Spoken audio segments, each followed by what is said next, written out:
Au programme du tout en images, du sport avec les Longines Masters de Paris et la victoire vendredi soir de Patrice Delaveau, du spectacle avec les artistes en lice pour la finale d'Equistar et un premier bilan de l'édition 2015 du Salon avec son président Jean-Luc Poulain. Vendredi, première soirée sportive dans le hall des Longines Paris Masters et première victoire française. En selle sur Lacrymoso, HDC, Patrice Delaveau n'a laissé aucune chance à ses adversaires dans le Miyazuki Trophy à 1,50 m. Si 20 coupes se qualifiaient pour le barrage, le tricolore a signé le sans faute le plus rapide de cette ultime phase et accroche le flot du vainqueur. Premier parcours, le cheval a très bien sauté, un petit peu flottant. C'est la première fois qu'il est rentré en piste cette semaine. Comme beaucoup de chevaux, un tout petit peu flottant les premiers obstacles, mais après tout s'est bien enchaîné. Il a très bien sauté, sérieux jusqu'au bout. J'ai pas a priori fait d'erreur, donc lui non plus, donc voilà, sans faute. Mais Patrice a dû prendre des risques pour gagner. Je suis content parce que j'ai gagné. D'un autre côté, je regrette un tout petit peu. J'ai poussé peut-être le bouchon un petit peu loin. C'est peut-être pas la meilleure des préparations pour dimanche, mais bon. Après, c'est le sport. Une fois que j'étais parti, bon, je n'allais pas dire « ah, je vais ralentir ». Ceci dit, il a déjà gagné des grands prix en ayant été très vite la veille. Là, il me reste une journée pour bien le retravailler demain, en espérant qu'il n'ait pas trop de courbatures. Et puis, on verra dimanche. Suivez à 22 h le Longines Speed Challenge. Et cette fois, pas de Marseillaise, mais tout de même une belle 3e place pour Roger-Yves Bost et Pégase du Murier. Grégory Watley a enchaîné le parcours le plus rapide et monte sur la plus haute marche du podium devant la Britannique Jessica Mendoza. Une belle bataille gagnée par la Belgique.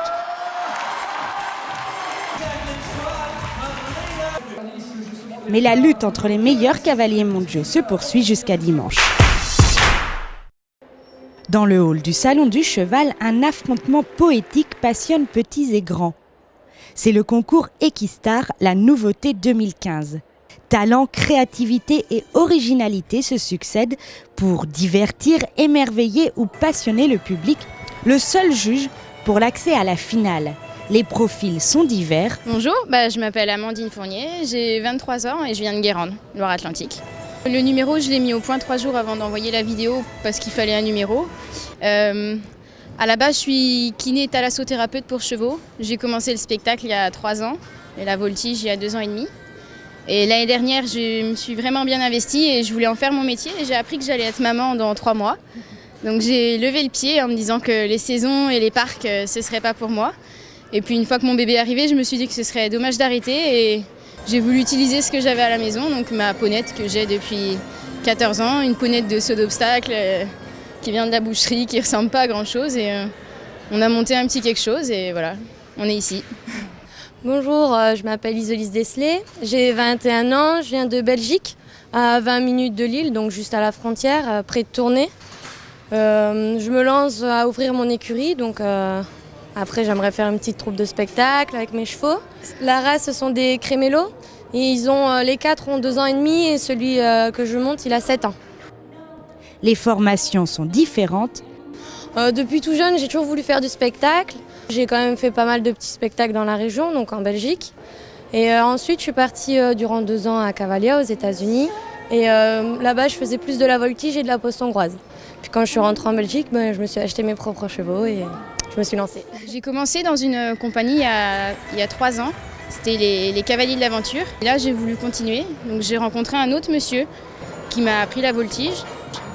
Et puis derrière, j'ai voulu vraiment me perfectionner. Donc je suis allée faire des stages pour essayer d'être le plus polyvalent possible. Et puis je m'entraîne toute seule à la maison, donc j'ai besoin d'avoir un regard extérieur. Mais les rêves sont les mêmes. Mon objectif, on va dire, on est bientôt Noël, donc je peux dire que je rêve un petit peu. Pour moi, le fait d'être maman, c'est en rien un frein à ma profession, bien au contraire.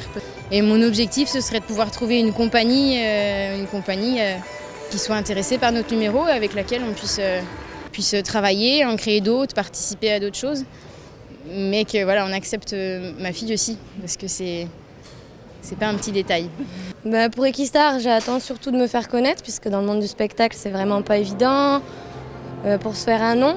Après, oui, j'ai été artiste à Cavalia, tout ça, mais c'était pas à mon nom. Donc maintenant que je reviens tout seul, j'essaye de faire mon nom, donc c'est vraiment pas évident. pour rentrer un peu dans tous les gros salons, j'aimerais bien. Puis après, si on peut gagner pour faire la nuit des créations, ce serait bien, mais bon, c'est pas le premier but. Le premier but, c'est de me faire connaître pour après pouvoir continuer.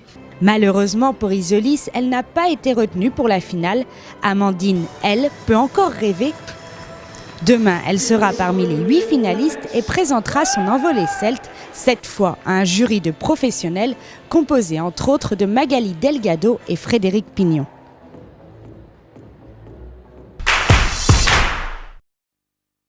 Rencontre jeudi matin avec le président du Salon du Cheval de Paris, Jean-Luc Poulain, qui dresse un premier bilan de ce salon 2015 qui s'est ouvert dans un contexte douloureux suite aux attentats qui ont frappé Paris et compliqué en raison de la proximité de la COP21.